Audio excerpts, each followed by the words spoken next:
अगर मैं आपसे कहूं कि आप मुंबई से पुणे जाने वाले एक्सप्रेस वे से या फिर दिल्ली से जयपुर वाले हाईवे से या फिर गुजरात के टोल रोड से हर 3 महीने पैसे कमा सकते हो, तो शायद आप कहोगे भाई हाईवे तो गवर्नमेंट का होता है, हम उससे पैसे कैसे कमा सकते हैं। एंड ऑनेस्टली मुझे भी पहले ऐसा ही लगता था, लेकिन जब मैंने इस टॉपिक को डीपली रिसर्च किया ना, एनुअल रिपोर्ट्स पढ़े, इन्वेस्टर प्रेजेंटेशन देखी, वैल्यूएशन की रिपोर्ट्स पढ़ी, तब मुझे पता चला कि इंडिया में आज रिटेल इन्वेस्टर्स भी हाईवे में इन्वेस्ट करके टोल इनकम से हर 3 महीने पे पैसा बना सकता है। बेसिकली इंडिया का हर रिटेल इन्वेस्टर, आप और मैं भी हाईवे के ओनर बन सकते हैं, और वो भी सिर्फ 100 रुपए से स्टार्ट करके। और सिर्फ ओनर ही नहीं, हमें हर क्वार्टर डिस्ट्रीब्यूशन भी मिल सकता है। जी हाँ, बिल्कुल सही सुना, म्यूचुअल फंड की तरह यूनिट्स खरीदो और हाईवे की अर्निंग में हिस्सा ले लो। लेकिन यह एक बहुत बड़ी प्रॉब्लम है, इंटरनेट पे हाईवे इन्वेस्ट्स के बारे में बहुत कम इंफॉर्मेशन अवेलेबल है, और जो है ना वो या तो बहुत ज्यादा टेक्निकल है या फिर इनकम्प्लीट है। इसीलिए आज के इस वीडियो में मैं लगभग सब कुछ सिंप्लीफाई करने वाला हूं। हाईवे में इन्वेस्ट कैसे करना है, इन्वेट का प्राइस क्या होता है, कौन सा इन्वेट अच्छा होता है, सब कुछ। और ये वीडियो अंत तक देखना, आपको एग्जैक्टली पता चल जाएगा कि इंडिया में 4 कौन से सबसे इंपॉर्टेंट हाईवे इन्वेट्स अवेलेबल है, कौन सा सबसे ज्यादा स्टेबल है, कौन सा सबसे ज्यादा ग्रोथ दे सकता है, और कौन सा इन्वेट सबसे ज्यादा डिस्ट्रीब्यूशन देता है। और अगर मुझे खुद अपने 5-10 लाख रुपए इन्वेस्ट करने होंगे ना, तो मैं कौन से इन्वेट को चूज करूंगा। और लास्ट में एक कैलकुलेशन भी करेंगे कि हर इन्वेस्टर को अगर हर महीने हाईवे इन्वेट से डिस्ट्रीब्यूशन के थ्रू 20,000 रुपए की रेगुलर मंथली इनकम अर्न करनी होना, तो अप्रॉक्सीमेटली कितना इन्वेस्टमेंट करना होगा, कौन से इन्वेट में कितना पैसा लगाना होगा, और कैसे एक डाइवर्सिफाइड पोर्टफोलियो बनाना होगा, सब कुछ। ऐसा समझ लो कि इस वीडियो में आपको सब कुछ सीखने मिल सकता है about dividend investing and InvIT investing. सबसे पहले एक सिंपल क्वेश्चन, आप जब हाईवे से ट्रैवल करते हो तो टोल प्लाजा पे पैसे देते हो ना, सोचो ये पैसा जाता कहां है? क्या पूरा का पूरा पैसा गवर्नमेंट के पास चला जाता है? Answer is no. इंडिया में कई सारे ऐसे हाईवेज प्राइवेट कंपनीज ऑपरेट करती है, मतलब गवर्नमेंट ने उन्हें कुछ सालों के लिए हाईवे ऑपरेट करने का राइट दिया है। बेसिकली उन कंपनी ने या तो हाईवे खरीदे होंगे या फिर बिल्ड किए होंगे। उस पीरियड में जो भी टोल कलेक्शन होता है ना, वो सारा वही कंपनी के पास जाता है। और अगर आप उन कंपनी के शेयर होल्डर बन जाओ या फिर उनके यूनिट होल्डर बन जाओ, तो उसमें से आपका हिस्सा आपको मिलते रहता है। बेसिकली वो कंपनी उस टोल में से अपना लोन चुकाती है, मेंटेनेंस करती है, एम्प्लॉइज को सैलरी देती है, और फिर जो कैश बचता है ना, वो इन्वेस्टर तक पहुंचा देती है। यही कॉन्सेप्ट है हाईवे इन्वेट का। मतलब रोड वही है, गाड़ियां भी वही चल रही है, टोल भी वही कलेक्ट कर रहे हैं, बस उस पूरे कैश फ्लो का एक छोटा सा हिस्सा एज अ रिटेल इन्वेस्टर आपको और मुझे भी मिल सकता है। एंड ऑनेस्टली ये कॉन्सेप्ट इंडिया में अभी भी बहुत नए स्टेज पर है, बहुत कम लोग हैं जो इसके बारे में जानते हैं। अगर आज आप इस अपॉर्चुनिटी को मिस कर दोगे ना, तो 5-10 साल बाद शायद पछताओगे। अब एक और बेसिक सवाल आता है, इन्वेट होता क्या है? देखो सिंपल लैंग्वेज में समझते हैं। जैसे म्यूचुअल फंड बहुत सारे इन्वेस्टर का पैसा कलेक्ट करता है, उस पैसों से शेयर्स खरीदता है और एक पोर्टफोलियो बिल्ड करता है, वैसे ही इन्वेट इन्वेस्टर से पैसा लेकर इंफ्रास्ट्रक्चर के असेट्स खरीदता है, जैसे कि highway, power transmission line, gas pipeline, warehouse या रिन्यूएबल एनर्जी के असेट। फिर उन असेट से जो इनकम आती है ना, उसका एक बड़ा हिस्सा इन्वेस्टर को डिस्ट्रीब्यूट किया जाता है। अब इससे होता यह है कि एज एन इन्वेस्टर हम शायद डायरेक्टली एक हाईवे खरीद ना पाए, लेकिन एक छोटा सा पैसा लगाकर हम उस ट्रस्ट के यूनिट होल्डर बन सकते हैं। As per SEBI rules, InvIT को अपने नेट डिस्ट्रीब्यूटेबल कैश फ्लो का 90% हिस्सा इन्वेस्टर को डिस्ट्रीब्यूट करना होता है। इसीलिए कई सारे लोग हाईवे इन्वेट्स को डिविडेंड मशीन भी समझते हैं। लेकिन मैं आपसे रिक्वेस्ट करूंगा, ऐसा मत सोचना, क्योंकि जो डिस्ट्रीब्यूशन आता है ना, वो सिर्फ डिविडेंड नहीं होता है, उसमें इंटरेस्ट का हिस्सा भी होता है, लोन रीपेमेंट का कंपोनेंट भी हो सकता है, और कभी कभी रिटर्न ऑफ कैपिटल का कंपोनेंट भी होता है। ये टैक्सेशन के टाइम पे बहुत इंपॉर्टेंट हो जाता है। वीडियो को एंड तक देखना, मैं सब कुछ एक्सप्लेन करने वाला हूं, आपको कितने पैसे पे टैक्स लगेगा, कितना पैसा टैक्स फ्री होता है, सब कुछ। इन्वेट से मिलने वाले रेगुलर डिस्ट्रीब्यूशन में टैक्सेशन कैसे एप्लीकेबल होता है ना, उसको डिटेल में डिस्कस करेंगे। और हाँ, एक चीज ना पहले ही क्लियर कर देता हूं, ये कोई भी बाय या सेल रिकमेंडेशन नहीं है, ये पूरा वीडियो एजुकेशनल पर्पस के लिए है। कोई भी इन्वेस्टमेंट डिसीजन लेने से पहले आप अपने फाइनेंशियल एडवाइजर से कंसल्ट जरूर कर लेना। फिलहाल हमारे फर्स्ट इन्वेट पर चलते हैं। मैं बात कर रहा हूं इंडिया के सबसे पुराने और सबसे फेमस हाईवे इन्वेट की, नाम है IRB इन्वेट फंड। लेकिन एक मिनट, IRB इंफ्रास्ट्रक्चर का जो शेयर है ना, वो अलग है, IRB इन्वेट अलग है, दोनों अलग अलग कॉन्सेप्ट है। IRB आईआरबी का शेयर इक्विटी शेयर है और आईआरबी का इनविट एक इनविट है। ज्यादातर लोग इन दोनों में कंफ्यूज हो जाते हैं। ये इनविट है और ये इक्विटी शेयर है। दोनों के चार्ट मैंने स्क्रीन पर दिखा दिए हैं। अगर आपने पहले कभी किसी हाईवे इनविट का नाम सुना होगा ना, तो हाई चांसेस है कि वो आईआरबी इनविट ही रहा होगा। और इसके पीछे का एक बहुत इंटरेस्टिंग रीजन है, ये इंडिया का सबसे पहला लिस्टेड हाईवे इनविट था। मतलब जब इंडिया में लोग इनविट का नाम भी प्रॉपरली नहीं जानते थे ना,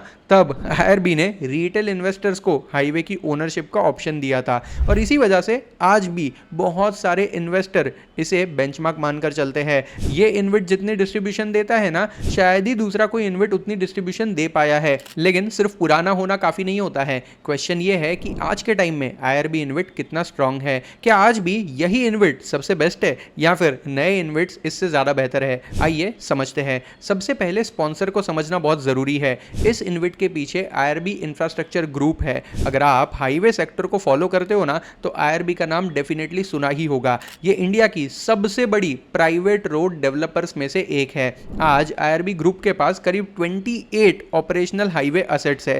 13 स्टेट्स में प्रेजेंस भी है और हर दिन लगभग 15 लाख व्हीकल्स इनके हाईवे से पास होते हैं। अब आप खुद सोचो, अगर हर एक व्हीकल सिर्फ 100 रुपीज का टोल भी पे करेगा ना, तो हर रोज ये लोग कितना पैसा बना सकते हैं। एक और इंटरेस्टिंग बात बताता हूं, इंडिया की टोटल टोल कलेक्शन का करीब 10% कंट्रीब्यूशन सिर्फ आईआरबी ग्रुप के हाईवे से ही आता है। मतलब यहां एक्सपीरियंस की बिल्कुल कमी नहीं है। और इंफ्रास्ट्रक्चर बिजनेस में एक्सपीरियंस बहुत मैटर करता है, क्योंकि ये रातों रात बनने वाला बिजनेस नहीं है। आपको सालों का एक्सपीरियंस चाहिए ऐसे कॉम्प्लेक्स बिजनेसेस को संभालने के लिए। अब देखते हैं कि आईआरबी इनविट के अंदर एग्जैक्टली होता क्या है। देखो, बहुत लोग सोचते होंगे कि आईआरबी ना सिर्फ टोल रोड्स को ओन करता है, लेकिन आज सिचुएशन थोड़ी अलग है। इसके पोर्टफोलियो में बीओटी टोल प्रोजेक्ट्स भी है और धीरे धीरे एचएएम असेट्स भी ऐड किए जाने वाले हैं। अब अगर आप स्मार्ट इन्वेस्टर हो तो इन दोनों असेट टाइप को समझना बहुत जरूरी है। कई लोग इसको समझते नहीं है और फ्यूचर में अपनी डिस्ट्रीब्यूशन यील्ड ऊपर नीचे होने का टेंशन लेते रहते हैं। देखो, हर हाईवे ना एक जैसा नहीं होता है और यही डिफरेंस डिसाइड करता है कि इनविट का कैश फ्लो कितना स्टेबल होगा। अगर आप लॉन्ग टर्म में पैसा बनाना चाहते हो ना, रेगुलर इनकम कमाना चाहते हो, 12-15% की यील्ड चाहिए ना, तो इसको समझना पड़ेगा। इंडिया में मेनली 3 मॉडल्स यूज होते हैं, बीओटी, एचएएम और टीओटी। पहला है बीओटी यानी build operate and transfer. Company खुद रोड बनाती है, उसके बाद कई सालों तक टोल कलेक्ट करती है और कंसेशन पीरियड खत्म होने के बाद रोड गवर्नमेंट को वापस कर देती है। इस मॉडल में रिवॉर्ड भी ज्यादा होता है और रिस्क भी, क्योंकि अगर ट्रैफिक कम हो गया ना, तो टोल कलेक्शन भी कम हो सकता है। दूसरा मॉडल है एचएएम यानी कि हाइब्रिड एन्युइटी मॉडल। इसमें कंपनी की अर्निंग सिर्फ ट्रैफिक पर डिपेंड नहीं करती है, government pre defined annuity payments भी करती है एज पर दी कंसेशन एग्रीमेंट। मतलब कैश फ्लो कंपैरेटिवली प्रेडिक्टेबल हो जाता है। गवर्नमेंट पहले ही बता देती है कि भाई हम हर साल इस हाईवे को मेंटेन करने के लिए आपको इतने पैसे देंगे। अब अगर टोल कलेक्शन से पैसे कम आते हैं तो उतना पैसा गवर्नमेंट पे कर देती है। इसीलिए बहुत सारे कंजर्वेटिव इन्वेस्टर एचएएम असेट्स को पसंद करते हैं।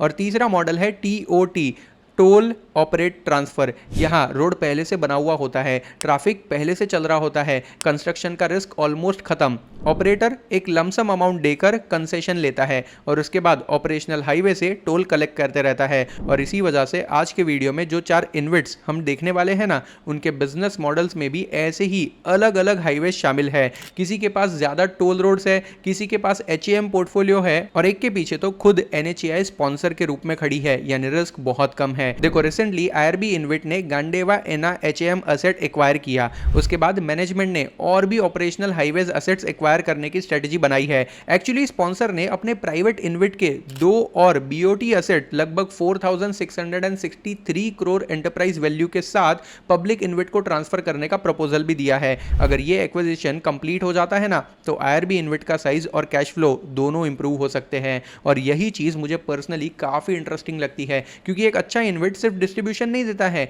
वो टाइम के साथ साथ अपना पोर्टफोलियो भी ग्रो करते रहता है, जिससे उनकी एंटरप्राइज वैल्यू बढ़ती है और इन्वेस्टर को भी थोड़ा बेनिफिट मिलता है। अब सबसे इंपॉर्टेंट सवाल, ये पैसा कमाता कैसे है? सिंपल है, आप हाईवे यूज करते हो, ट्रक भी हाईवे यूज करता है, बस भी हाईवे यूज करती है और कार भी वही हाईवे यूज करती है।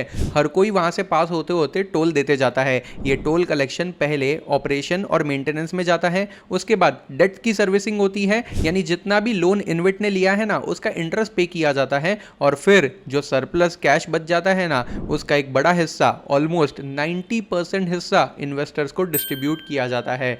इसी वजह से इन्वेट को लोग इनकम जनरेटिंग असेट कहते हैं। लेकिन याद रखना, डिस्ट्रीब्यूशंस गारंटीड नहीं होते हैं, वो डिपेंड करता है ट्रैफिक, कैश फ्लो, डेट और ऑपरेशनल परफॉर्मेंस पर। अब नंबर्स देखते हैं और ये सेक्शन ध्यान से सुनना, क्योंकि यही वो सेक्शन है जो इन्वेस्टर्स को सबसे ज्यादा काम आने वाला है। लेकिन मोस्ट ऑफ द इन्वेस्टर ना इसको इग्नोर कर देते हैं।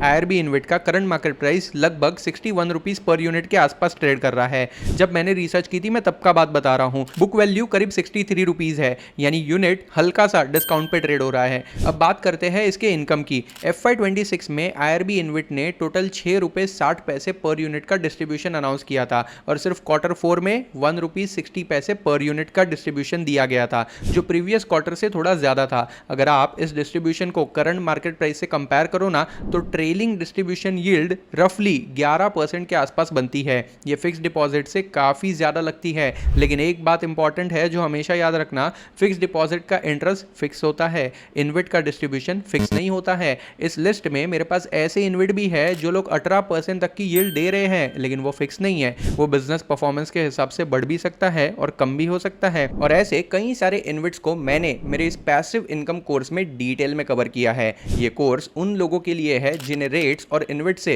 हर महीने रेगुलर इनकम अर्न करनी है। एनुअली सिर्फ 5 या 6% नहीं, बल्कि 10, 12 या 15% तक का रिटर्न बनाना है। और तो और इस कोर्स में मैंने NSE और BSE पर लिस्टेड हर एक रेट और इन्वेट का डिटेल एनालिसिस किया है। Power generation InvIT, gas pipeline InvIT, transmission line InvIT, सबको कवर किया है। सारे रेट्स और इन्वेट्स की इनकम पर लगने वाले टैक्सेशन को भी डिटेल में कवर किया है। और लॉन्ग टर्म इन्वेस्टमेंट कैसे करनी चाहिए, कौन सा इन्वेट आपके लिए सबसे बेस्ट रहेगा, कहां डिविडेंड यील्ड सबसे ज्यादा मिलेगी, सब कुछ कवर किया है, जिससे आप अपने पोर्टफोलियो को डाइवर्सिफाई भी कर सकते हो और रेगुलर इनकम भी कमा सकते हो। कोर्स की लिंक मैंने डिस्क्रिप्शन में डाल दी है, चेक जरूर करना, क्योंकि 499 वाला ये कोर्स आपको लाखों का फायदा करवा सकता है। Now coming back to the topic, एक और इंटरेस्टिंग पॉइंट, आईआरबी सिर्फ एग्जिस्टिंग एसेट से सेटिस्फाइड नहीं है। मैनेजमेंट एक्टिवली नए ऑपरेशनल एसेट्स को ऐड करना चाहता है। अगर ये एक्विजिशन अट्रैक्टिव वैल्यूएशन पर होते हैं ना, तो long term cash flow improve हो सकता है। मतलब शायद आज की 11% वाली यील्ड है ना, फ्यूचर में 12, 13 या 15 भी हो सकती है। लेकिन हर इन्वेस्टमेंट की तरह यहां भी कुछ रिस्क इन्वॉल्व है। सबसे पहला रिस्क है ट्रैफिक रिस्क। देखो, अगर इकोनॉमी स्लो हो जाती है, इंडिया में कोई प्रॉब्लम हो जाती है, फ्रेट मूवमेंट कम हो जाता है या फिर किसी और रीजन से ट्रैफिक रिड्यूस होती है ना, तो टोल कलेक्शन इंपैक्ट हो सकता है। अगर ऐसा हुआ, जो कि अनलाइकली है, लेकिन अगर ऐसा हुआ तो इस इन्वेट की इनकम कम हो सकती है। दूसरा, interest rate risk. Infrastructure business में डेट होता ही है। अगर बोरिंग कॉस्ट बढ़ गई तो डिस्ट्रीब्यूटेबल कैश फ्लो प्रेशर में आ सकता है। और तीसरा, एक्विजिशन रिस्क। ग्रोथ अच्छी बात है, लेकिन अगर कोई एसेट महंगा खरीद लिया ना, तो फ्यूचर रिटर्न्स इंपैक्ट हो सकते हैं। इसीलिए सिर्फ एक्विजिशन नहीं, उसकी वैल्यूएशन भी इंपॉर्टेंट होती है। अगर एक्विजिशन सही वैल्यूएशन पर हुआ तो इन्वेस्टर को बेनिफिट होगा, लेकिन अगर वो एक्विजिशन महंगे भाव पर हुआ ना, तो इन्वेस्टर को नुकसान भी हो सकता है। अब सवाल यह है, क्या मुझे आईआरबी इन्वेट पसंद है? वेल, मेरा आंसर है हाँ, लेकिन एक कंडीशन के साथ। अगर आपको मैच्योर स्पॉन्सर चाहिए, ऑपरेशनल टोल रोड्स चाहिए, रेगुलर क्वार्टरली डिस्ट्रीब्यूशन चाहिए और आप ट्रैफिक बेस्ड बिजनेस को समझते हो, थोड़ा रिस्क लेने के लिए रेडी हो, तो आईआरबी डेफिनेटली वॉच लिस्ट में होना चाहिए।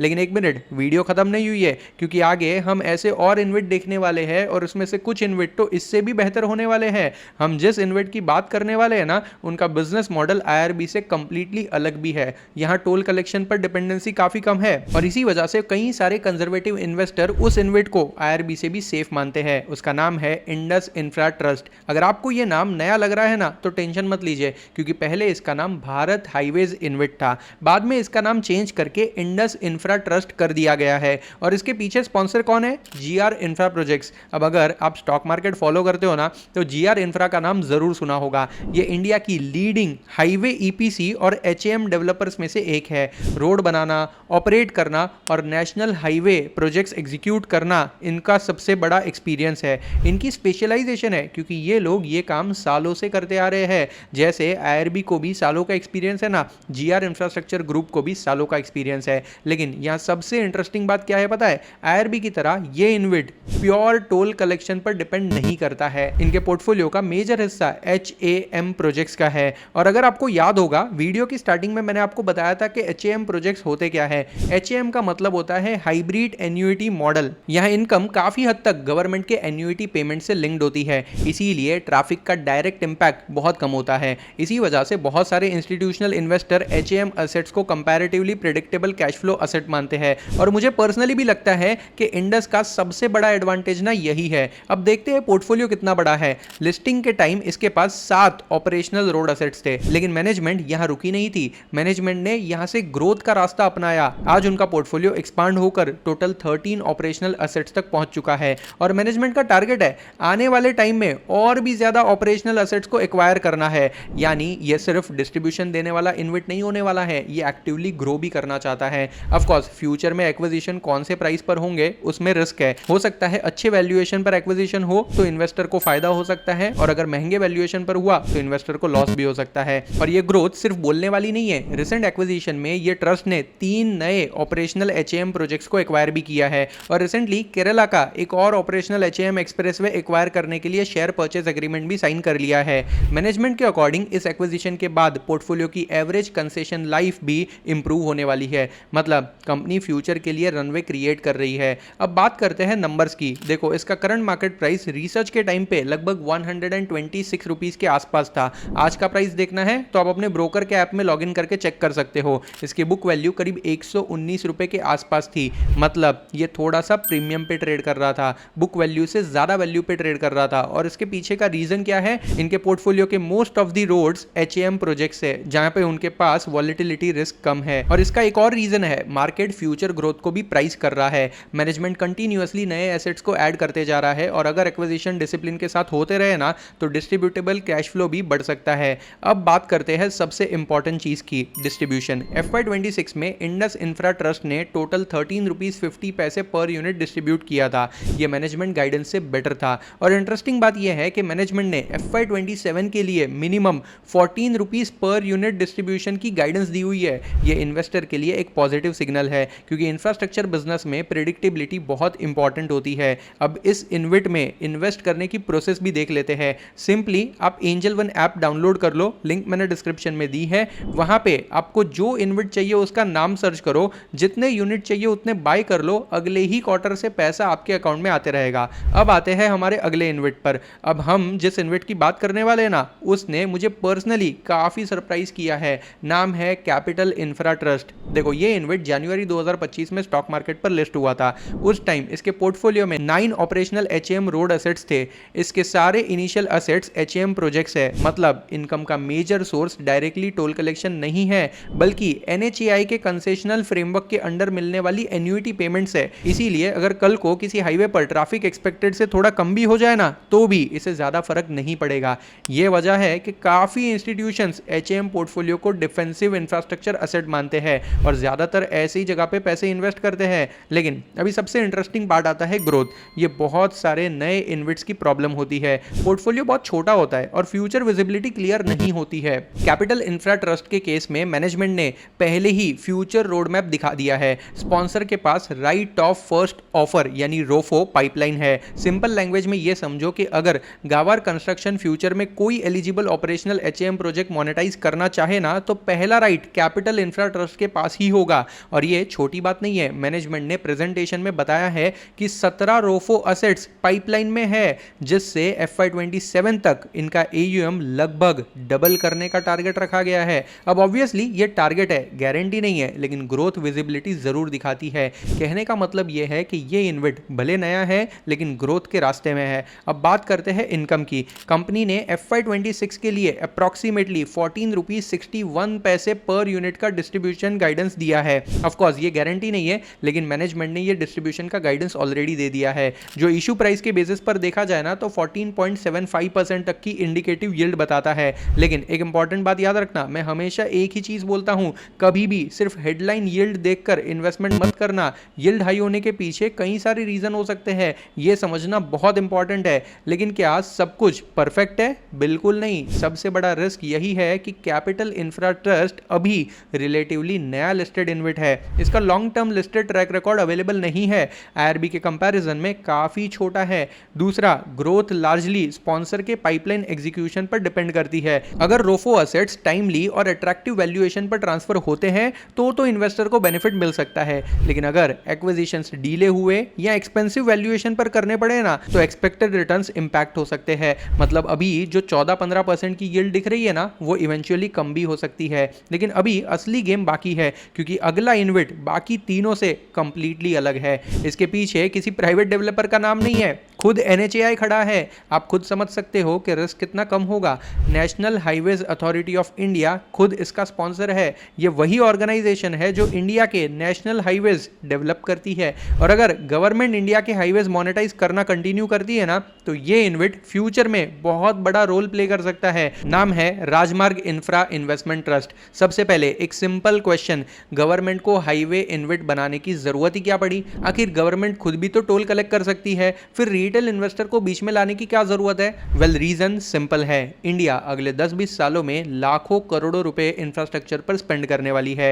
नए एक्सप्रेसवे बनने वाले हैं, ग्रीन फील्ड कॉरिडोर्स बनने वाले हैं, इकोनॉमिक कॉरिडोर्स बनने वाले हैं, लॉजिस्टिक्स पार्क होंगे, सब कुछ बनेगा। लेकिन हर प्रोजेक्ट के लिए गवर्नमेंट के पास अनलिमिटेड पैसा नहीं होता है। इसीलिए गवर्नमेंट ने एक स्मार्ट मॉडल चूज किया है, पुराने already operational cash generating highways को मोनेटाइज करने का।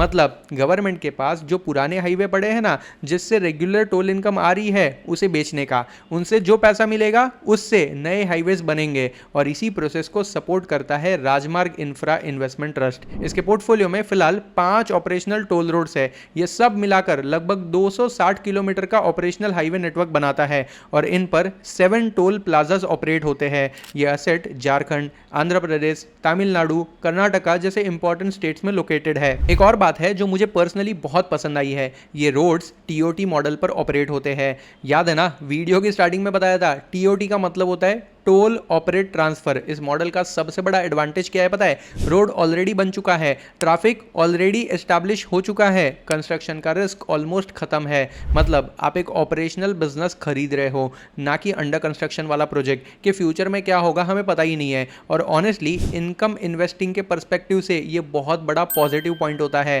फॉर एग्जाम्पल, अगर मुझे 10 लाख रुपए इन्वेस्ट करने हैं और मुझे ऐसा असेट क्लास चाहिए जहां पे रेगुलर इनकम ऑलरेडी मिल रही है ना, तो ऐसे इन्वेस्ट उसके लिए बढ़िया हो सकते हैं। अब बात करते हैं फ्यूचर की। देखो, NHAI के पास इंडिया भर में हजारों किलोमीटर्स के ऑपरेशनल हाईवेज अवेलेबल है। ऑब्वियसली सब एक साथ इन्वेट में नहीं आएंगे, लेकिन अगर गवर्नमेंट फ्यूचर में और भी हाईवेज को मोनेटाइज करती है ना, तो नेचुरली इस इन्वेट के पास एक्विजिशन अपॉर्चुनिटीज आ सकती है। यानी ग्रोथ की पॉसिबिलिटी सिर्फ एग्जिस्टिंग असेट्स तक लिमिटेड नहीं है। और क्योंकि स्पॉन्सर खुद NHAI है, मार्केट नेचुरली इस पाइपलाइन को क्लोजली वॉच कर रहा है। अब आते हैं नंबर्स पर। देखो, इस इन्वेट का IPO ना 99 रुपीज से 100 रुपीज की प्राइस बैंड पर आया था और लिस्टिंग के बाद यूनिट्स प्रीमियम पर ट्रेड हुए। मेरी रिसर्च के टाइम पे इसका मार्केट प्राइस करीब 114 रुपए के आसपास चल रहा था और बुक वैल्यू सिर्फ 100 रुपीज थी। मतलब मार्केट इस इन्वेट को उसकी रिपोर्टेड बुक वैल्यू से प्रीमियम वैल्यूएशन ऑलरेडी दे रहा है। अब प्रीमियम का मतलब हमेशा एक्सपेंसिव नहीं होता है, कभी कभी मार्केट फ्यूचर ग्रोथ को भी प्राइस इन कर लेता है।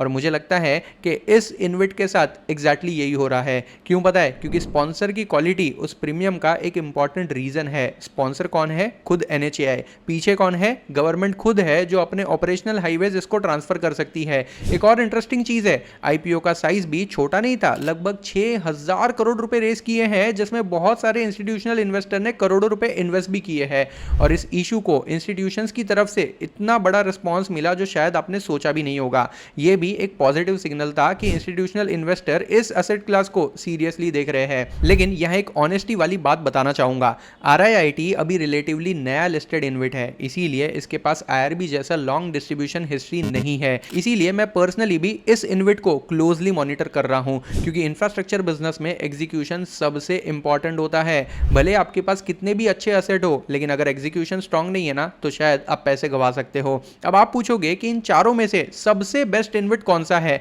और हर महीने 20,000 रुपए का डिस्ट्रीब्यूशन अर्न करने के लिए कौन से इन्वेट में कितना पैसा इन्वेस्ट करना चाहिए। देखो, अगर मैं सिर्फ हाई डिस्ट्रीब्यूशन यील्ड के बेसिस पर आंसर दे दूंगा ना तो ये रॉन्ग होगा। बेस्ट इन्वेट आइडेंटिफाई करने के लिए हमेशा 5 चीजें चेक करनी होती है। Number 1 sponsor quality, number 2 asset quality, number 3 remaining concession life of that asset, number 4 debt level and number 5 distribution sustainability. मतलब हो सकता है कि एक इन्वेट आज तो हाई डिविडेंड दे रहा है लेकिन फ्यूचर में वो कम भी कर सकता है। अगर आप सिर्फ हाईएस्ट यील्ड देखकर इन्वेस्ट करोगे ना तो गलती कर सकते हो, लेकिन अगर बिजनेस समझकर इन्वेस्ट करोगे ना तो हाईवे इन्वेट्स आपके लॉन्ग टर्म इनकम पोर्टफोलियो का एक इंटरेस्टिंग डाइवर्सिफिकेशन टूल बन सकता है। इसीलिए अगले हफ्ते मैं इस पर एक डिटेल वीडियो बना रहा हूं जिसमें इन चारों इन्वेट का डिटेल एनालिसिस करके कंपैरिजन करके इनको रैंक करेंगे और कौन सा इन्वेट सबसे बेस्ट है ना ये भी समझेंगे। तब तक के लिए मेरा ये वीडियो जरूर चेक करना। इसमें मैंने कुछ हाई डिस्ट्रीब्यूशन यील्ड वाले इन्वेट कवर किए हैं जहां पे 14-15% की यील्ड मिल रही है और सारे इन्वेट का डिटेल कंपैरिजन मैं अगले वीडियो में करने वाला हूं। वीडियो मिस ना हो जाए इसलिए चैनल को आज ही सब्सक्राइब कर लो। फिर मिलेंगे ऐसी ही एक और इंटरेस्टिंग वीडियो के साथ। तब तक के लिए स्टे इन्वेस्टेड, स्टे ट्यून्ड। जय हिंद।